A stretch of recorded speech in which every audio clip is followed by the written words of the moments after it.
عزيزي الزملكاوي، لك أن تتخيل في سيناريو مرعب حقيقة مرعب. هارتس فريق في الدوري الاسكتلندي بقالهم 60 سنة المنافسة ما بتطلعش ما بين رينجرز وسلتك، وإن يشاء الأقدار إن هارتس طول الموسم في الدوري الأول كان عنده ماتش واحد بس النهاردة قدام سلتك يكسب الدوري الاسكتلندي بعد 60 سنة.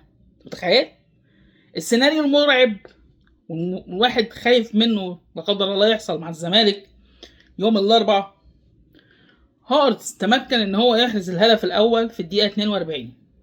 في الشوط الثاني نادي سلتك بجمهوره قدروا يكسبوا 3-1، وتنتهي المباراة بانفيجن من جمهور سلتك.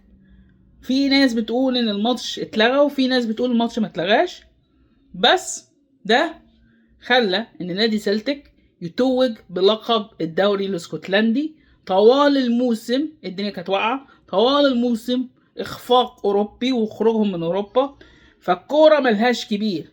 كلنا عارفين النادي الاهلي ممكن يعمل ايه، كلنا عارفين المنظومه ممكن تعمل ايه.